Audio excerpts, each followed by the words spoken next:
Shabbat Shalom, everybody. My name is Jason. I'm Caden. Jaden. I'm Nicole. I'm Eli. And we are the Yahoo and the Torah channel, and we thank you guys very, very much for being part of our little family out in the middle of the jungle with this little tiny table on this Shabbat. It is a wonderful day that our Creator has made, a day of rest.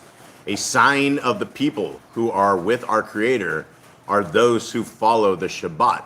So if you are keeping Shabbat, if you and your family are keeping Shabbat, right now that means you guys are in a covenant with our Creator. And being in covenant with our Creator is the greatest thing that you could ever be. From the beginning of the book to the end of the book, the theme of the book is obedience to our Creator. It's about falling on the knee to the higher power, about the one who made everything, who created everything, and not only created everything, but he created us a guideline for life. And in this guideline for life, which many people have said is nailed to the cross, many people say that the most precious things of our life don't matter anymore to us because it's been fulfilled. And everybody takes single words that they don't even know the definition to, and somehow they believe that the laws, statutes, and commandments have been abolished, that they are no longer with us today. And I will tell you, in a little under 1.4 million words, in a 6-pound Bible of 103 books, there is nowhere in those words that it says that the laws of our Creator are no more. In fact, our Creator and his Son, his Messiah, says there's not one jot of the tittle or Torah of the Torah that will be gone until heaven and earth pass away. And are even going as further as our Messiah clearly says in Matthew 7, that many people who think they know him, many people who are confident that they are doing things in his name, well, they're going to be shocked. They're going to be completely shocked because our Messiah is going to say, "Depart from me, you who work lawlessness, you who work Torahless, you who take the words of my Father and say they don't mean anything to you." And that is where we will fall. And this is why we have been given 120 years to figure out how to get back to our Creator, how to get back to his Son, how to get back to the one who built us from everything. All right. Good morning, everybody. We love you. Cade, will you pop us with a prayer, please? Father, we thank you once again for bringing us back together as a united family, one mind, seeking your Torah, seeking your ways, seeking the truth. We ask that today you will open up our eyes to see those truths, to see the words, the commands that you have set before us. And we ask that your Shabbat is blessed, that everyone is rested and recharged for this week of trials and tribulations, that you put on us your Ruach HaKodesh to understand, to learn your word, that your ways are shown to us. And we thank you for all in Yahshua's name. Amen. Amen. And Jade, go ahead and let us open us up with our Shema, please. Hear, O Yisrael, Yahuwah Elohim, Yahuwah is one. You shall love Yahuwah, your Elohim, with all your heart, with all your being, and with all your might. And these words that I command you today shall be in your heart. You shall impress them upon your children. And you shall speak of them when you sit in your house, when you walk by the way, when you lie down, and when you rise up. And shall bind them as a sign on your hand, and they shall be fronts between your eyes. And you shall write them on the doorposts of your house and on your gates.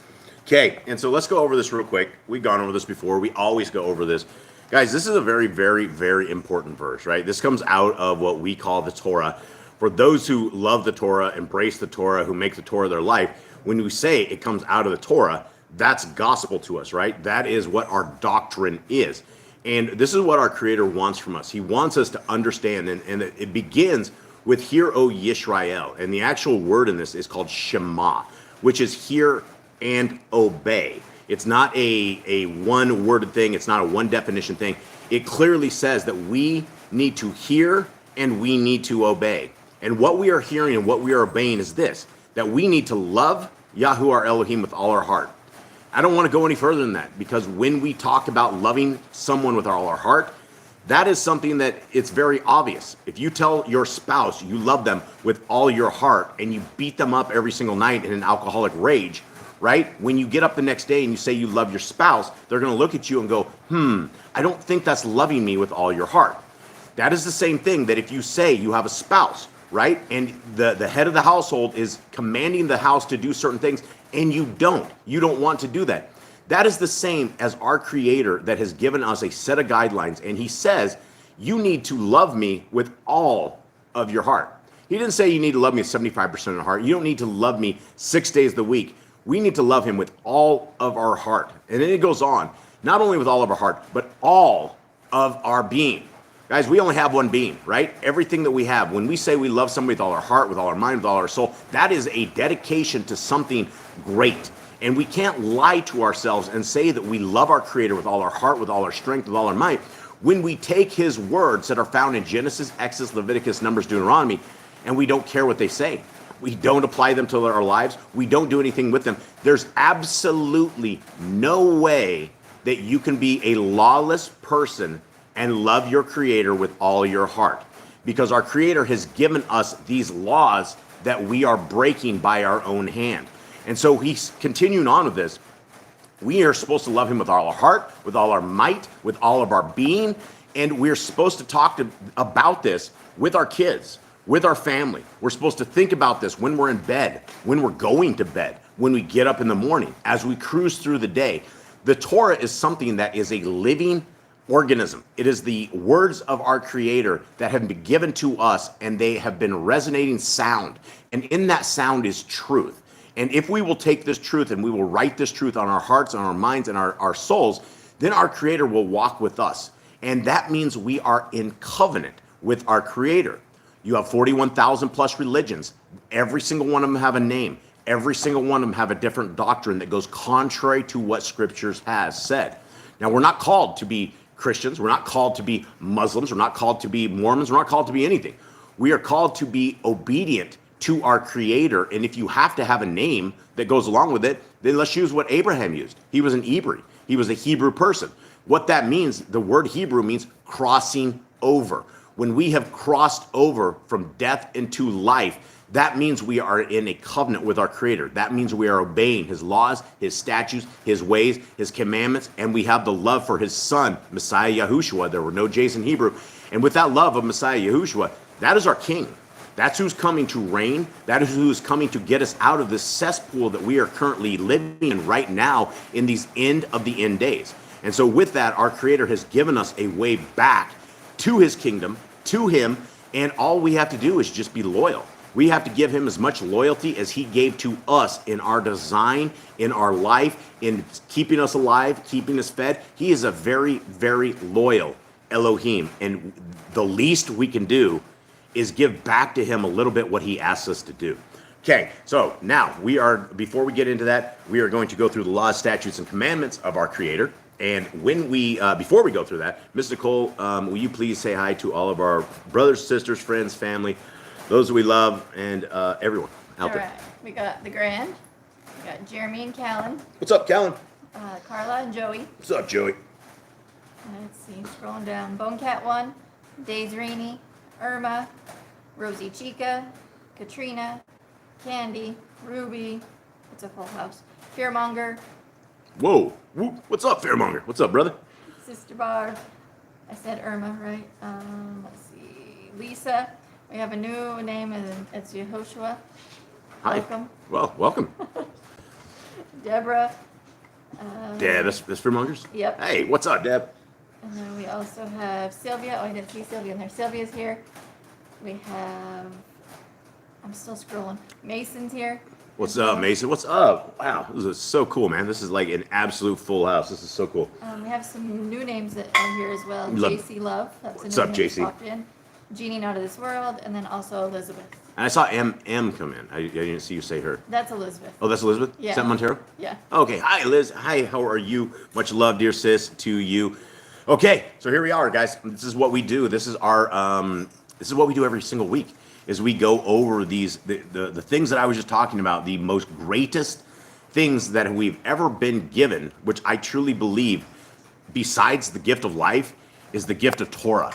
And so what we're going to be going over right now is we are going to be going over the greatest things that we have ever had in English, given from the mouth of our Creator to the hands of Moshe, to where we can read this right now. This is where we are at. So guys, let us begin with this, and we'll go slow around this table. Hopefully everyone goes slow. And even though we've read this 1,000 times, we can read it 1,000 more times, and it never gets old. And these are the guideposts for life. Now, again, guys, what we're about to read is what they call the covenant path, the path forward. The Torah simply means the way forward. It's not called the law. I don't know where they actually called it the law, but the Torah actually means the way forward. And so if we're looking for the way forward, we're not going to get it from anywhere else other than the mouth of our Creator, and this is where he begins. Be fruitful and multiply. Replenish the earth, subdue it, have dominion over the fish, fowl, and every living creature. The herb bearing every tree is for food. Man and woman should build their own families. Master sin, every clean moving thing that lives shall you. Do not eat the blood. Walk before me and be perfect. Guard Yahuwah's covenant, laws, statutes, and commandments. And guys, for those who are watching the screen, look at this. This is the one commandment right here. The one commandment that you have, actually, it's like several different commandments, but the concept of this commandment is guard Yahuwah's covenant, laws, statutes, and commandments. So there's like 4 things right here that we are told to observe. Now, guys, look at the rest of these, right? You have these other commands, and you get one Torah command in this, right? You get one with Genesis 1:28, something of the sort. Then we get down to this particular command about guarding Yahuwah's laws, statutes, and commandments. Guys, take a look at this thing. Look at where everywhere this has been told us, has been reiterated over 53 times that we are told. And so when we have any religion that says the laws of our Creator are nailed to the cross, guys, this is the commands they are breaking, right? Anybody that says the laws are gone, they don't matter, they are breaking Torah over 53 times because we have been told to a almost a fault that we need to obey the law, statutes, and commandments, right? Over 53 times. That's the biggest, largest command anywhere in scriptures, and that is a command that every single person disobeys because they don't like the Torah. It's too much for them. Okay, continue on. Every male shall be circumcised at 8 days old. Teach your children the commands and guard the way of Yahuwah. Remember Yahuwah's name for all generations. Keep the Passover, Pesach.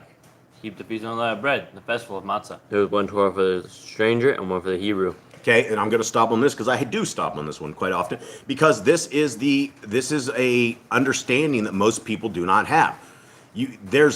Guys, if you are keeping the Torah found in Genesis, Exodus, Leviticus, Numbers, and Deuteronomy, this is what our Creator says is the guideline. If you are a Gentile, if you are a Canaanite, if you're an Ammonite, if you are whatever you are, if you want to be in the laws, statutes, and commandments, if you want to be in covenant with our Creator, there's only one Torah, right? This is the Torah that we are reading right now that is part of our lives. And we're told that we need to write this on our heart, mind, and soul. We need to understand this. What we're reading with you guys right now is a way that you guys can walk through life and have an answer for things that you're going to be tested with. You will be tested on a lot of things, and you will have all sorts of different doctrines. You will have all this other stuff. But when we come back to the understanding that there's only one Torah, and this Torah never changes. It is the same. It has been the same from the beginning to the very end. And this is what we're under. If you want to be a child of the Most High, these are what we are under. If you want to be a child of Satan, then you don't have any laws, and you can be free. There's no reason to be under law if you do not care about our Creator, if you do not care about a second exit, if you don't care about your soul, then by default, go ahead and hang out with the devil because he will gladly pull you in. Okay, sanctify all firstborn to Yahuwah. There are no mighty ones before Yahuwah. You shall not make graven images. Do not bring Yahuwah's name to naught. Keep the Sabbath. Okay, Honor your parents. let's go back over the Sabbath, guys. This is a bigger one. Look at what we're dealing with here, right? There's a tremendous amount of times in the Torah that it talks about Sabbath. Now, when you read the extracurricular books in the Apocrypha, it says it 15, 20 times more about Sabbath. There is so much stuff in the Apocrypha about keeping the Sabbath, keeping the Shabbat, keeping it holy, keeping it Kodesh, how we're supposed to. And again, these are all things that if you want to be a child of the Most High, a sign of those who are part of His is that we're keeping the Shabbat. So congratulations, everybody. This is a great beginning sign that we are in covenant with our Creator. Okay, honor your parents. Do not kill. Do not break wedlock. Do not steal. Do not make false accusations against your neighbor. Do not covet anything of your neighbor's. Do not make an altar from rock that tool is touched. Do not go up to the altar by the steps. If a man steals cattle, he shall restore it 5 times. Yahuwah's laws for criminals. Do not lie with beasts. No sacrifice to other Elohim. Do not oppress a stranger, fatherless, or widow. Do not charge your brother interest. If you borrow your neighbor's raiment, return to him before sunset. Do not curse the ruler of your people. Do not eat what is torn of any beast. No false report. Do not follow multiple evil. Do not judge righteously against the poor. Bring back your enemy's cattle if you find it going astray. Help the animals of your enemy. Stay away from rumors and gossipers. Take no bribes. Do not oppress the stranger. Love the stranger. Give your land rest in the 7th year. Do not mention any pagan names. Keep the feast of Yahuwah. Do not cook your goat in his mother's milk. Obey the messenger Yahuwah sends before you. Do not bow down to other Elohim. Serve Yahuwah.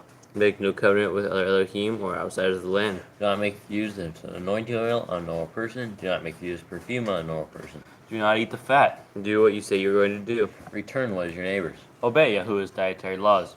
Women's time of separation. Obey Yahuwah's hygiene laws. Keep the Day of Atonement, 𝐤𝐄𝐄𝐄. Do not uncover the nakedness of your family. Do not take your woman's sister for wife. Do not lie with the woman in her uncleanness. You shall not sacrifice your children to Moloch. Do not be a sodomite. Be holy. Do not reap the corners of your field, or you shall not glean your vineyard. Do not deal falsely or defraud your neighbor. Do not lie or be a liar. Pay your workers for the day's wage they are due. Do not harm the disabled. Do not endanger your neighbor. Do not hate your brother. Rebuke your neighbor for his sin. Love your neighbor as yourself. Do not diverse your cattle. Do not mingle your seed. Do not mingle linen and wool. Do not lie with the taken woman. Do not eat the fruit of the trees for 3 years. Do not practice sorcery. Do not round your beard or the corners of your head. Do not cut yourself for the dead. Do not get tattoos. Do not prostitute your daughter. Do not defile your temple. Do not consult a medium. Respect your elders. Have correct weights and measures. Do not walk in the manners of the nations. Keep the feast of first fruits, Shavuot, 𝐤𝐄𝐄, Pentecost. Keep the feast of trumpets, Yom Teruah. Keep the feast of Sukkot, Shemini Atzeret. If you blaspheme the name of Yahuwah, you shall be put to death. If you kill your neighbor's animal, you must give him another. Repay injury for injury. Honor the Yobel. You confess your sins to Yahuwah and repay who you have trespassed against. The Torah of being a Nazir. Wear zizi on the four corners of your garment. The laws of whoever touch the corpse. Follow Yahuwah's Torah of inheritance. The law of keeping your oath to Yahuwah. Do not add or take away from the word. Guard your soul. Learn to fear Yahuwah. You shall love Yahuwah with all your heart. Bind the Torah upon your hand in the frontlets between your eyes. Write the Torah on your doorpost. Do not tempt Yahuwah. Do what is right and good in the sight of Yahuwah. Do not be afraid of your enemies. Remember Yahuwah. Circumcise your heart. Cleave to Yahuwah. Swear by his name. Destroy graven images. Do not make an idol of Yahuwah as the pagans do to their Elohim. Rejoice in all Yahuwah has blessed you with. Do not do what is right in your own eyes. Do not hearken to the words of false prophets. Do not make any baldness between your eyes for the dead. You shall not eat any abominable thing. You shall give to a stranger clean food that dead itself, but you shall not eat of it. Give tithe of your increase of seed, year by year. Laws at the end of the 7-year lease. Do not borrow from the nations. Do not harden your heart, nor shut your hand from the poor. Guard month 1 of Yahuwah's calendar. 3 times a year all males shall appear before Yahuwah. You shall make judges and officers in all your gates. Do not plant Asherah poles near the altar. There must be 2 or 3 witnesses. Hearken unto the prophet Yahuwah has chosen. Prophet test of Deuteronomy. Do not remove your neighbor's property line. The first child is to get double portions. I think you missed one. Yeah. How to deal with false witnesses among Torah keepers. The first child to get double portions. If your brother's cattle or clothes are lost, you must find them and you must return them. A woman should not wear what pertains to a man, nor a man wear what pertains to a woman. If you find a bird's nest with the mother and the babies or eggs, take the babies but not the mother. If you build a new house with a flat roof that they will be lived on, you must put a railing around it. Do not be a prostitute. Do not use dirty money. Torah divorce. Do not take a person's millstone for a pledge. If you lend your brother, do not enter his house to get your payment. He must bring it to you. Return his clothing before sunset, if that was his pledge. Do not oppress a hired servant that is poor and needy. Every man shall be put to death for his own sin. Do not go back for the forgotten sheep in the field, for the stranger, fatherless, and widow. Do not muzzle your ox when he treads out grain. If your brother dies and has no child, you shall take his wife and name the firstborn after your brother. At the end of the 7 years, you are to read the Torah at the feast of Sukkot. Okay, all right, guys. So there we go. That is what everybody. There's a big fit about this, and everyone has issues about the Torah. And my apologies for my dogs. I have 9 pit bulls here, and sometimes they don't behave really well, but they usually behave really, really well. So you're gonna hear some monster sounds or something in the background. Don't worry, it's just the dogs. So here we go. We are on Exodus 34, gentlemen. We are cruising our way through Exodus. Jade, where are we at? What's the past? Where are we going with this? What's happened so far in the life of Yisrael? They made it out of Egypt. They made it to Mount Sinai. Yahuwah gave them commands. They got scared. They told Moses to go up to the mountain. Moses was up there 40 days with Joshua getting commands from Yahuwah. And the people said, Moses is gone. He is dead. So they told Aaron, make us an idol that we can worship because of a feast day. So they made an idol to try to dance around it. Who told Moses the people had gone astray. Moses went down the mountain with the Ten Commandments, and he saw what they had done. He pleaded with Yahuwah to save the lives of the people. But then when he saw the idol they had made, he grabbed the Ten Commandments and threw them to the ground and broke them, and then he killed a whole bunch of people for sinning. And he had to go back up the mountain and make new commands after he had stopped the people from sinning. Yeah, and here, will you read Carlos' little comment on this? Because this is a great comment. Because this is, you have like 95% of the so-called Christians that really don't care at all. Read that, will you please? Yep. For Passover meal, we had lamb meat, even though we didn't know if the bones were broken. The reasoning was I would rather try to be obedient to the best of my abilities. Yeah, and like Jeremy says, 100% on that. Yeah, absolutely 100%. That's the thing is you'll have these guys on YouTube. We have a guy we've named Bathroom Bob because the guy literally comes out like he just got out of bed and he's sitting there live streaming people in it like almost like a shower cap and bathrobe, and you just need like a brush or something. This guy would be sitting there literally preaching. But he preaches to everybody that because you are not in the land of Yisrael, there's absolutely no way you would ever want to keep the laws, statutes, and commandments of our Creator when it comes to appointed times. So you have this guy, and you have an entire band of demons that go with him. I don't know how many guys this guy has, but he has quite a few for being a very, very small channel. And they'll come and they'll bash your head in, and they will come and crack your skull. And you'll have a whole bunch of disobedient people that are sitting there yelling at you because of their disobedience. They're wanting you not to keep Torah because they don't keep Torah. Because they've taken a few pieces out of scriptures here and there, and they're like, well, we're in captivity, so we can't do the slaughterings. And yeah, we can't do slaughterings. If you want to attempt strange fire and create your own priesthood when you're not a Levite and you're not even doing things right, yeah, you're going to create strange fire. You're going to hurt yourself. That's what we're talking about. We don't need a priest. We have a Melchizedek priest. We have a perfect high priest. We have a priest who came, who was our perfect lamb sacrifice, totally perfect. He walked. For those who don't know what I'm talking about Messiah Yahushua, those who you guys call Jesus. And it's because of his perfect walk, and it's because of his sacrifice and his blood that we now have the ability to have the curse of the Torah, the spiritual part of the Torah, which is our souls gone forever. That is what he broke. He broke the part that we are gone forever, and because he walked the Torah perfectly, he becomes our priest. By default, he is the best option for any priest that we've ever had because he's way better than man-made priest, and we don't need men-made priests anymore.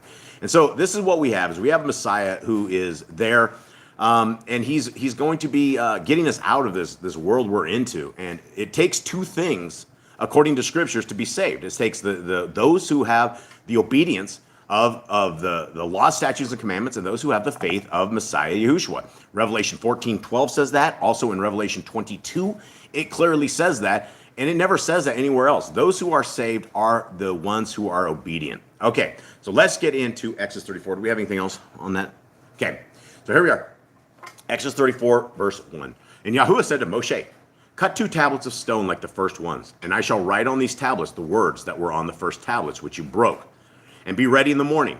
Then you shall come up in the morning to Mount Sinai and present yourself to me there on top of the mountain. And let no man come up with you, and let no man be seen in all that mountain, and let not even the flock or the herd feed in front of that mountain. Now, these are different instructions than we had the first time, right? Because we had Joshua up there the very first time, right? And these instructions right here are come alone, let no man, like this is an isolation thing, so it's a little bit different than the first round up. Okay, 4. And he cut 2 tablets of stone like the first one.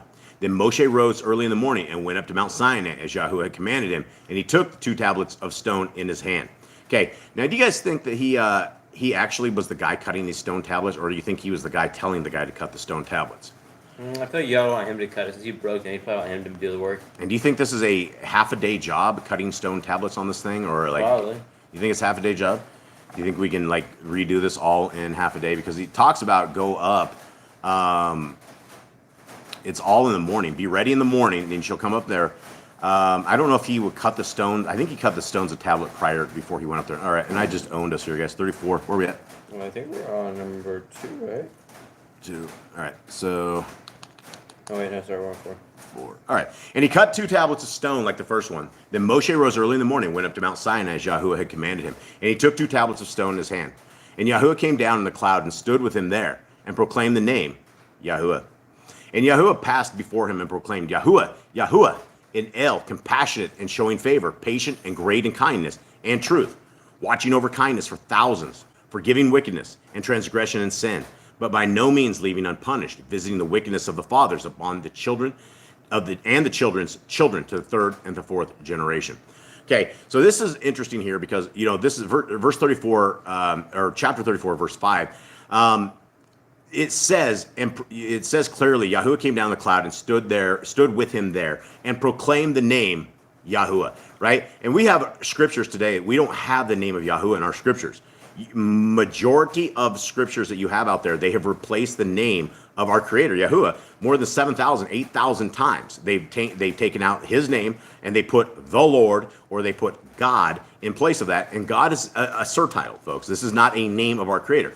Our creator has a name, and right here, he's proclaiming his name, Yahuwah, right? That is very, very personal. Now, if you went out and you just started calling people Mr. Hey, Mr., how are you doing, Mr.? Right? It's the same as calling someone God, right? It's a surtitle. It is a piece of this, but it is not a name.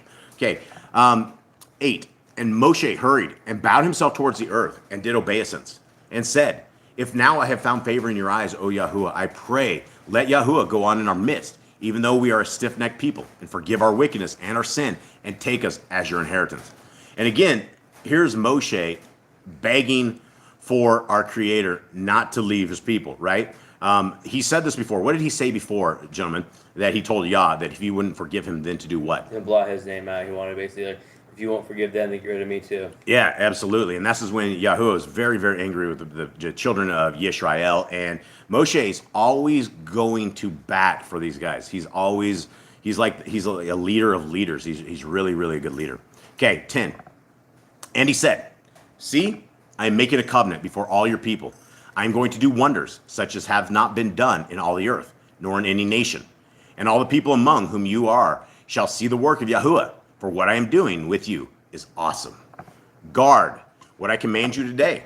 See, I am driving out from before you the Amorite, and the Canaanite, and the Kittite, and the Perizzite, and the Kewite, and the Jebusite. Guard yourself, lest you make a covenant with the inhabitants of the land where you are going, lest it be a snare in your midst.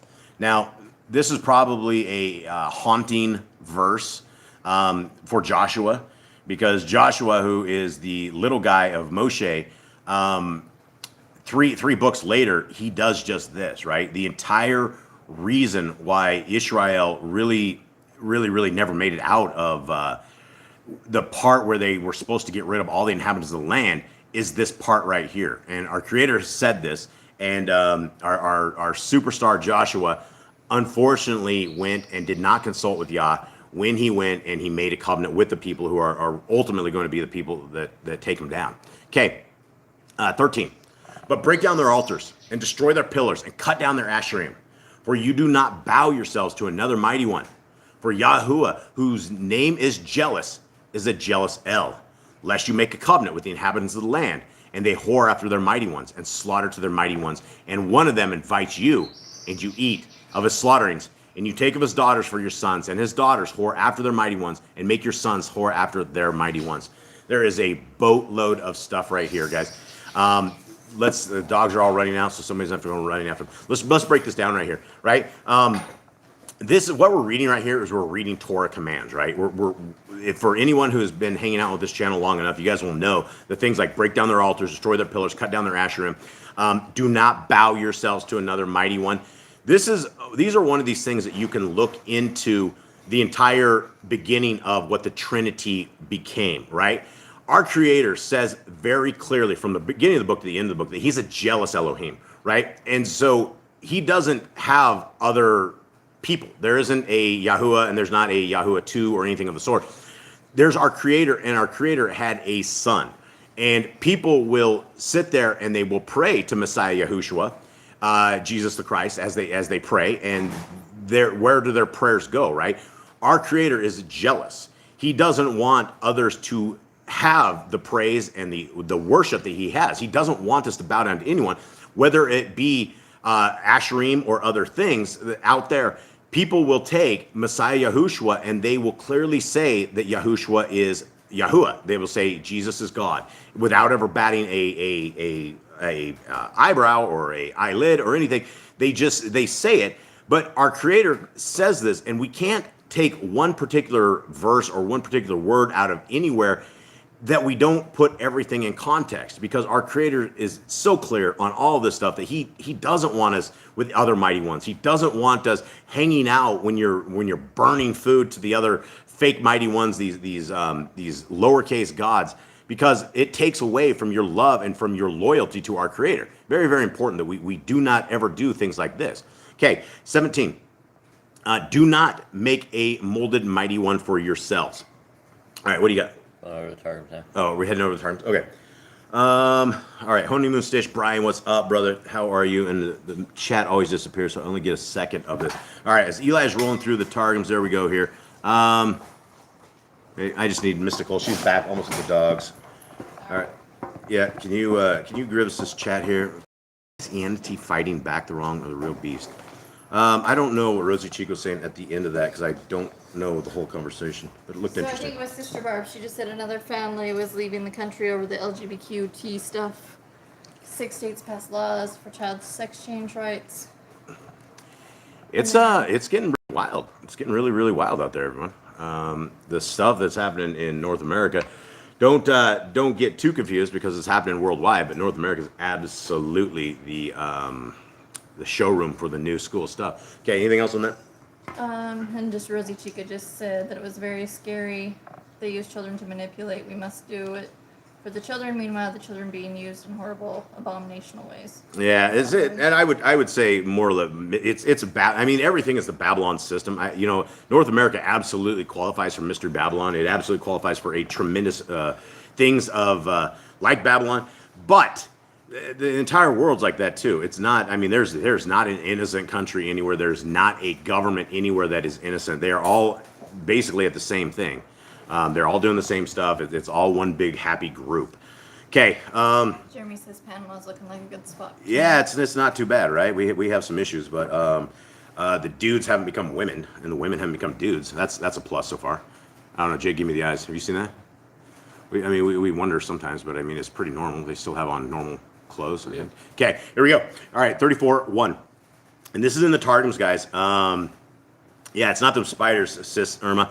I would take about the snakes and the other creepy crawlers. The spiders are cool. Scorpions, yeah, scorpions hurt you. Spiders are our friends now. We didn't used to have spiders as our friends, but Mystical has actually cried before when she had a cockroach go. When the cockroach Like falls, yes, 7-8 years ago when we first came down here, we were a little too gringo.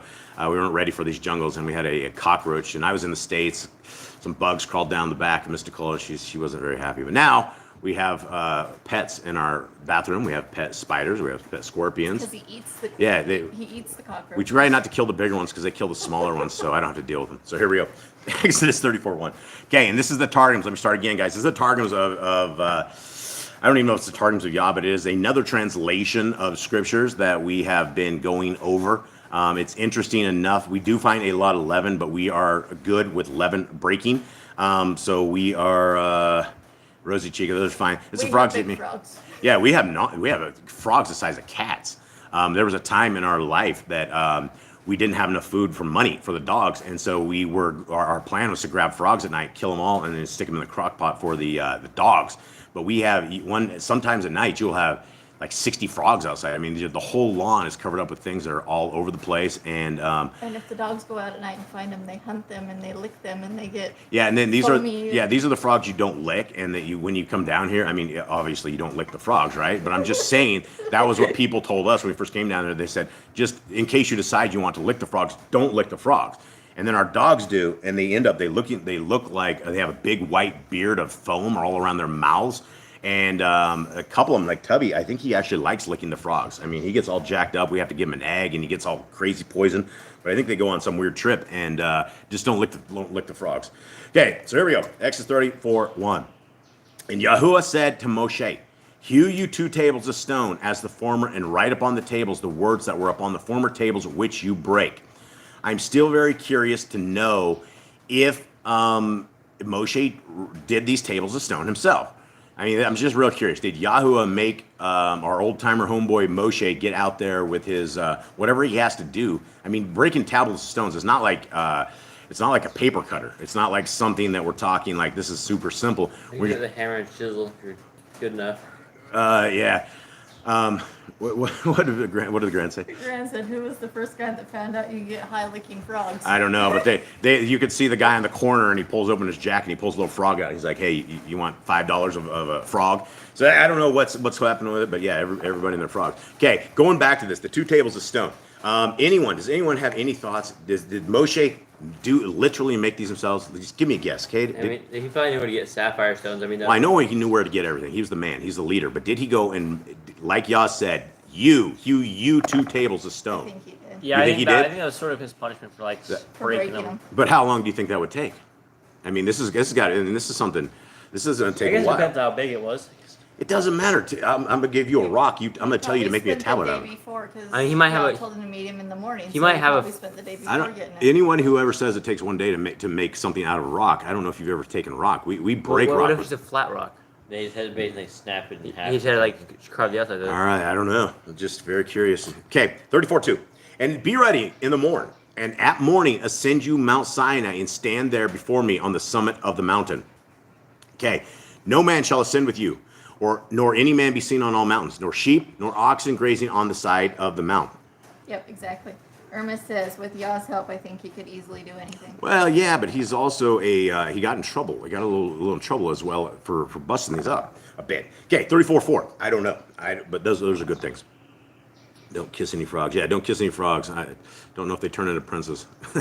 Okay, and he hewed 2 tables of stone like the former, and Moshe arose in the morning and ascended Mount Sinai as Yahuwah had instructed him, and took in his hand the 2 tablets of 2 tables of stone. And Yahuwah revealed himself in the cloud of the glory of his presence, and Moshe stood with him there, and Moshe called on the name of the word of Yahuwah.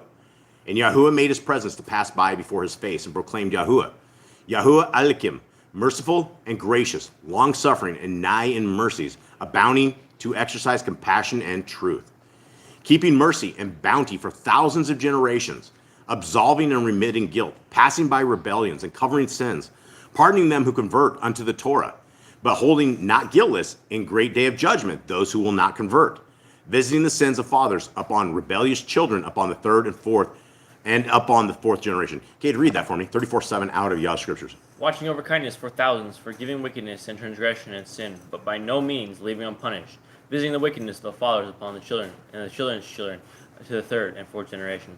Yeah, I like this part right here where it talks, but holding not guiltless in the day of judgment those who will convert, right? And then it also says those who will not convert. It says not convert, and then it says pardoning them who convert unto the Torah, which is where we are all at, right? We all came out of Babylon.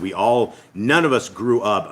We didn't grow up with a Torah observant family. We have no idea. We grew up with a Christian family, and from all of you guys out there who understand, it's just a religion, right? And religions are not something that we should be keeping. We should be keeping the word of our Creator. And I like that this is a very good verse, right? Merciful and bounty for thousands of generations, absolving, remitting guilt, passing by rebellions, covering sins. I mean, all those things for me personally, we need all of that, right? Every single one of this needs this. But then it says clearly, pardoning them who convert unto the Torah. And that is where we are at. And that is what we, as Yahuwah in the Torah, we're always trying to get people to explore the Torah, explore the reasons why we love the Torah, why we think it is the greatest thing ever.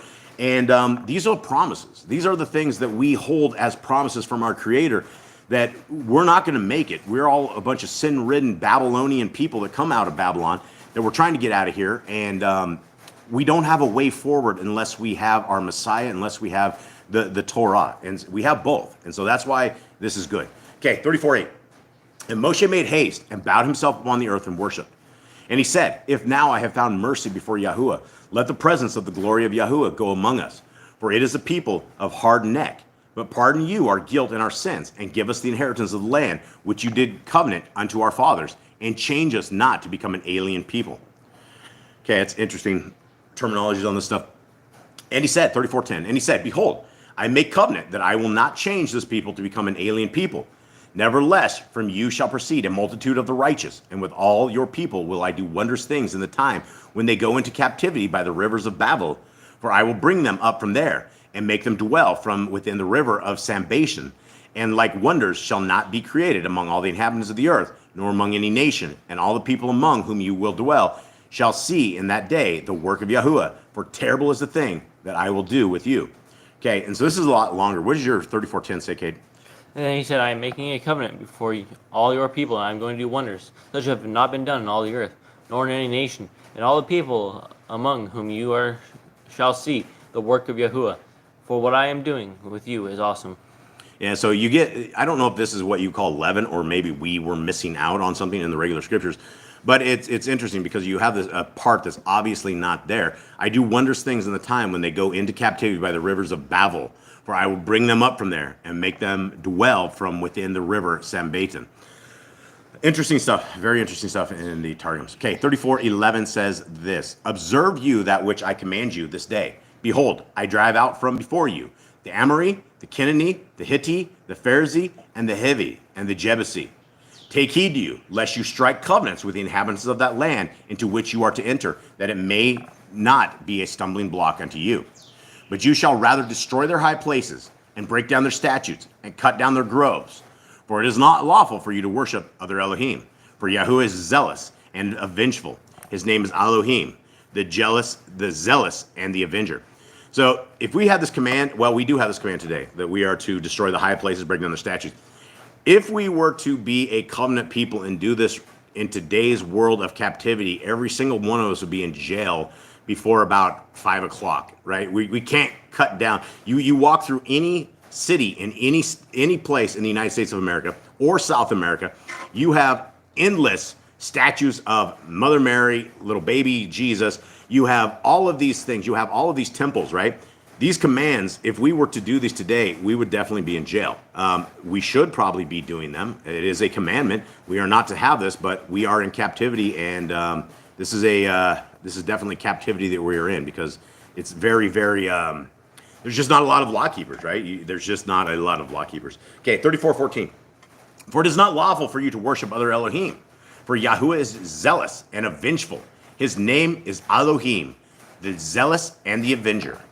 Lest you strike covenant with the dwellers in the land, and they draw you astray after their idols, and they sacrifice to their idols, and invite you, and you eat of the sacrifices of the idols, and you take of their daughters for your sons. When their daughters wander after their idols, they make your sons go astray after their idols. Okay, this is the same thing we talked about in the last one, right? This is why we are not supposed to dwell with the Gentiles, right? This is why we don't go partying with those who are outside of Torah. This is why we don't hang out with those outside of Torah, because they will draw you away. You may get googly-eyed over some girl, and all of a sudden you want to hang out with Buddha, right? You want to let go, and let's go worship Buddha, and you're like, oh, well, okay. And people get googly-eyed with girls, and vice versa, and they will completely go astray. And after the days of Moshe, they absolutely did this, and all of what they were saying here, it's messed up. So let's continue on. 34:17. Molten Elohim you shall not make to you is the last of the command. Okay. Road signs are pagans. We've talked about this in traditions of men, days of the week. After last week we did a reading with traditions of men, and I have been trying to stop using words of like for the days of the week, instead of like I'm not even gonna say it. Instead of MTW, right? I just say first day, second day, third day, things of that nature. And it's same as for months, right? Instead of us saying false deities names, I am attempting to just say we are in the second month or whatever, and things like that. So I'm trying to reprogram myself so that we can reprogram everything. But because we live in a Babylonian society, anytime we end up with customers or something, we always have to tell them the day of the week, what it is. And so we're stuck in a lot of ways. I would love to tell people, yeah, we'll be there on fourth day at 1 o'clock, but nobody knows it. So, all right, heading back to Yah Scriptures right here, verse 18. Guard the festival of Matzah. For 7 days you eat unleavened bread, as I commanded you, in the appointed time of the month of Abib, because in the month of Abib you came out from Mitzrayim. Everyone opening the womb is mine, and every male firstborn among your livestock, whether bull or sheep. But the firstborn of a donkey you ransom with a lamb. And if you do not ransom, then you shall break his neck. Every firstborn of your sons you shall ransom, and they shall not appear before me empty-handed. 6 days you work, but on the seventh day you rest. In plowing time and in harvest you rest. Now, here is a command right here that we have guys like Nick Vanderland. Nick Vanderland unfortunately, he is a false teacher, and he has a false calendar. Because when we went and we talked to Nick Vanderland about his calendar, at the end of his year, you have a 9-day work week, right? See, yeah, he sees my comments. There's a 9-day work week. And so we asked him, and we could tell he got very, very mad because he never ever wrote us back. The first emails he wrote back, he just said, I will love you guys, I will help you and everything possible. And Mr. Cole actually wrote back and said, well, how is it that if you have a 9-day week at the end of your year trying to reset your calendar, how are we observing this thing? How is it biblical? Because we have a commandment right here that says 6 days you work, but on the seventh day you rest. Right here, this breaks every one of these calendars that swap days. If we are not in cycles of 70s and 50s, not 70s, 7s and 50s, we are in a problem. We have a cycle of 7 days. We have a 50th for our Jubilee years, right? But everything is in cycles of 7. If we are trying to get to the next week or trying to get to our calendar or trying to get to a next year by adding on 3 days in a week, but you're violating the 7th day rest command, then we have a calendar wrong. And unfortunately, I love Brother Nick. I love everybody out there. If you're even trying Yah stuff, I love you all. So, but we have to get correct with scriptures. Okay, and yeah, adding the 13th month of the sighting, that is, that's Babylon, right? When the Jews right now are in their 13th month because they couldn't get their calendars to line up, but you only have half of those in Judaism that are observing this 13th month. Some are not. It is a very big mess. And when you look at, is our creator a creator of confusion, I think the moon calendar is extremely confusing. But when you are talking about like verse 21 here that says 6 days you work, but on the seventh day you rest, if you are doing a 9-day week, then we are breaking Torah. We can't be breaking Torah. We got to figure it out. And again, I will applaud anybody on any calendar that's trying to serve Yah, that's trying to do this. If you are trying to be obedient to Yah, we are all brothers and sisters. So here we are, 22. And perform the festival of Shavuot for yourself, of the first fruits of wheat harvest, and the festival of ingathering at the turn of the year. 3 times in all the year, all your men are to appear before the Adon Yahuwah, the Elohim of Yisrael. For I dispossess nations before you, and shall enlarge your borders, and let no one covet your land when you go up to appear before Yahuwah, your Elohim, 3 times a year. Do not offer blood of my slaughterings with leaven, and do not let the slaughtering of the festival of Pesach remain until morning. Bring the first of, and again, guys, we're spinning over this stuff, but all of these right here, these are parts of commands, right? When we are keeping Passover, right, we don't let it go until morning. We burn it all up. And so I don't want to blast through these because every single verse in Torah is very, very important, and it creates the large picture of how we should act and how we should be. So I don't mean to glance over that stuff. I'd be wrong in the end. Yeah, we will, like Sister Barbara's exactly right. We will probably all be wrong at the very end. But what I'm hoping we do not hear is depart from me because you are lawless, right? We are doing everything possible that we can find, that we can see, that we are trying to be a lawful set of citizens to our Creator.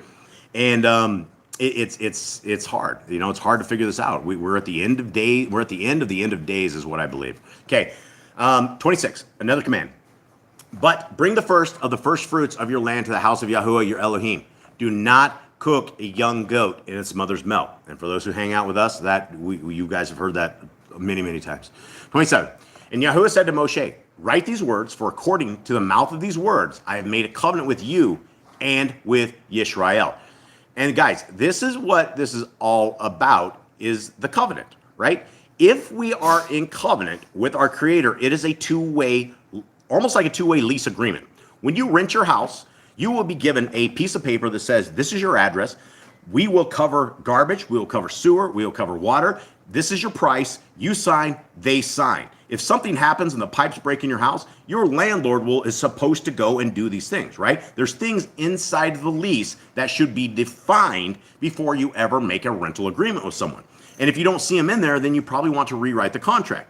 Now, the contract that we have with our Creator is the same thing. It is a covenant. If you, and I'm talking to every single one of you guys out there, will obey my laws, my statutes, and my commands, I will be your Elohim, and you will be my people. Simple enough, right? Because we live in a world where nobody loves the covenant of our Creator. This is the lease with a person that we want to have a lease with. This is the best lease that we could ever possibly have, and we have it. If we will be obedient, he will be obedient to us. He will not let us fall. 28. And he was there with Yahuwah 40 days and 40 nights. He did not eat bread, and he did not drink water. And he wrote on the tablets the words of the covenant, the 10 words. He's going to be extremely hungry and extremely dehydrated at this point. I mean, I think he probably stayed alive by the hand of Yah. I don't know if a normal human could live 40 days and nights without water. I don't think that's possible. So I think the hand of Yah probably sustained him when he was in his presence, is my guess. 29. And it came to be when Moshe came down from Mount Sinai, while the 2 tablets of the witness were in Moshe's hand, when he came down from the mountain, that Moshe did not know that the skin of his face shone, since he had spoken with him. And Aaron and all the children of Israel looked at Moshe and saw the skin of his face shone, and they were afraid to come near him. And I don't think there would be anybody. I mean, this is like one of those spooky guys that jumps out in the middle of the night. And it's obviously not the middle of the night, but this is going to look like a scary thing, right? All of a sudden, Moshe's face is thing, and nobody's going to want to go up to this guy and maybe call from a distance. Are you all right, Moshe? Your face is really bright. Okay. But Moshe called out to them, and Aaron and all the rulers of the congregation returned to him, and Moshe spoke to them. And afterwards, all the children of Israel came near, and he commanded them all that Yahuwah had spoken with him on Mount Sinai. And when Moshe had ended speaking with them, he put a veil on his face. But whenever Moshe went in before Yahuwah to speak with him, he would remove the veil until he came out. And when he came out, he spoke to the children of Israel what he had been commanded. And the children of Israel could see the face of Moshe, that the skin of Moshe's face shone, and Moshe would put the veil on his face again until he went in to speak with him. Okay, this is like one of these stickers we used to get when the kids were small, and I think you could stick them in the freezer. Or no, there's ones you could stick in the freezer and they like light up. And there's also ones you could take remember the flashlight one, guys? You guys could take the stickers, put a flashlight on it, then go take it in a room, and the whole thing glowed. Oh yeah. That is what I envision Moshe's face was looking like. Yeah, Moshe had to be absolutely. I don't think he could live without 40 days without water. So he was living the life of Yah somehow. Yah was keeping him sustained. All right, we're finishing this up, guys. We're over in the Targums, and we will roll this. 34:18. You shall observe the feast of 7 days. You shall eat unleavened cakes, as I have commanded you, in the time of the month Abiba. For in the month of Abiba you came free from Mizraim. Whatever opens a womb is mine, and of all cattle you are to consecrate the males, of oxen and sheep. But the firstlings of a donkey you may redeem with a lamb. But if you redeem him not, you shall cut him off with a blade. And each firstborn of your sons you must redeem, and they shall not appear before me empty. You know, and this is one of these things right here. This is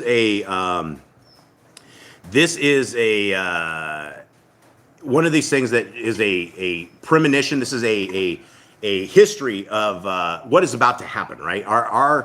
Our Messiah is going to be that firstborn that is killed, right? And this is the whole thing about killing the firstborns and all of this kind of stuff right here.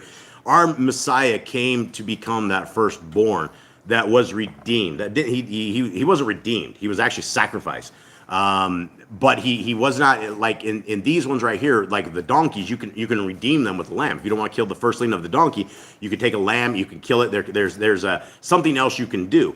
And a lot of people don't understand this stuff or part of this stuff. So it's hard to figure this stuff out. But our Messiah became this perfect lamb sacrifice. He became the firstborn. He did it for us.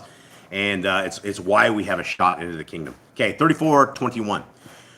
6 days you work, and in the seventh day have rest. In plowing time and in harvest you shall rest. Okay, did it say that in plowing time and harvest on 34:21? Mm-hmm. Okay. Very, very clear, guys, right? Because when you're a farmer, I grew up on a farm. When you're in plowing time, it's literally plowing time. And I grew up in a Christian family, so we worked 7 days a week. Sometimes we went to church on Sunday. Well, most of the time we went to church on Sunday.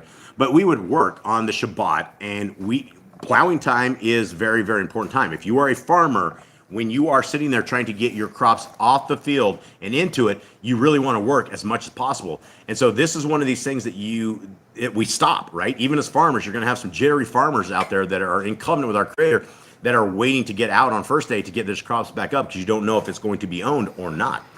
Okay, 34:22. The Feast of Weeks also shall you make to you in the time of the first of the wheat harvest, and the Feast of Ingathering at the conclusion of the year. And this manuscript is so bad it says conclusion of the year instead of year. So I'm glad we weren't the ones that actually did this one. Okay, 34:23. 3 times in the year shall all your males appear before the Master of the world, Yahuwah, Elohim of Yashrael. For I will drive out the nations from before you, and enlarge your borders, and no man shall covet your land at the time of your going up to appear before Yahuwah, your Elohim, thrice in the year. You shall not sacrifice the victim of my Passover before you have done away with leaven, nor suffer the fat of the paschal sacrifice to remain about the altar till the morning. More commandments on this. And 34:26. The best of the first fruits of your land you shall bring to the sanctuary of Yahuwah, your Elohim. You shall not see the kid in his mother's milk, lest my displeasure be kindled against you and the fruit of your trees, with the grapes in their branches and their leaves be laid waste together. And Yahuwah said to Moshe, write you these words, for upon the expression of these words have I stricken my covenant with you and with the people of Yashrael. And he was there before Yahuwah 40 days and 40 nights. He ate no bread, nor did he drink water. And he wrote upon the other tables the words of the covenant, the 10 words which had been written upon the former tables. Is it tables or tablets? I think tables is what they say. 34:29. And it was at the time when Moshe came down from the Mount of Sinai with the 2 tables of the testimony in the hand of Moshe, and is descending from the mount, that Moshe knew not the visage, form of his face shone with the splendor which had come upon him from the brightness of the glory of Yahuwah's presence in the time of his speaking with him. Now, I'm guessing that it only took 1 day to come off of here, because had Moshe taken longer, then his face would have been nighttime. It had like a flashlight. He would have had a nightlight on his face, and then he would have known that there was something going on. My face was shining like a light. Okay, 34:30. And Aaron and all the sons of Yashrael saw Moshe, and behold, the glory of the form of his face shined, and they were afraid to come near to him. And Moshe called to them, and Aaron and all the princes who had been appointed chiefs in the congregation returned, and Moshe conversed with them. And afterward drew nigh all the sons of Yashrael, and he taught them all that Yahuwah had spoken to him on Mount Sinai. And when Moshe had finished to speak with them, he put over the form of his face a veil. And when Moshe went in before Yahuwah to speak with him, he removed the veil from his countenance until he came forth. And he came forth and spake to the sons of Yashrael what had been commanded. And the sons of Yashrael saw the countenance of Moshe, that the glory of the form of Moshe's face was shining. And Moshe replaced the veil upon his face until the time of his going in to speak with him. All right, we have anything in chat, or is everything good? They were just talking. Sister Barb said someone here is saying it's hard to work in Babylon with all the demonics all around daily. I mean, it's hard to it's really hard to exist in a world if you're trying to be Kodesh, because every single thing around us is pagan, and even to the point where you get a job and your boss wants you to work on a Shabbat, and they don't care, and so the world shops on the Shabbat.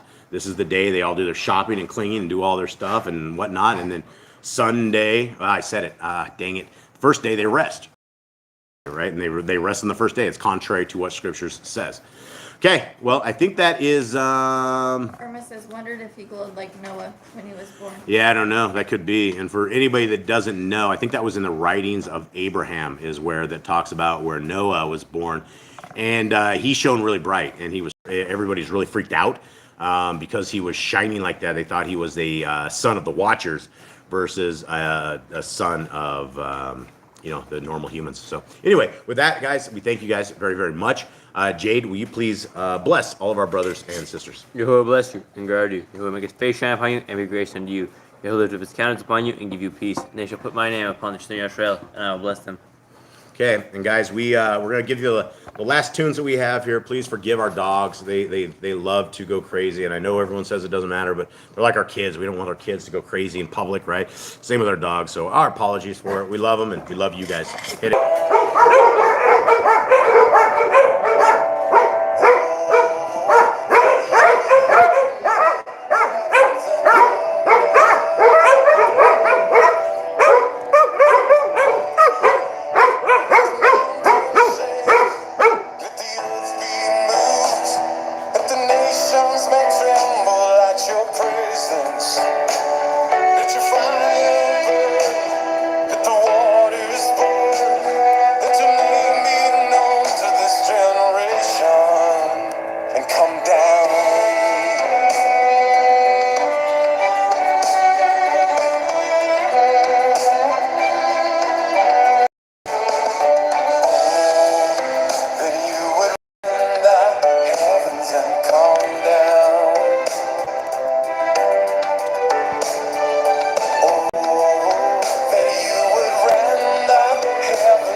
All right, fam, may Yahweh bless you and keep you. May his light forever shine on you. May his grace forever be a part of your life. May Messiah Yahushua always be ingrained into your world, into your life, into our future. May we all high five each other in the kingdom to come. We love you all. Have a great day. Shabbat Shalom, everyone.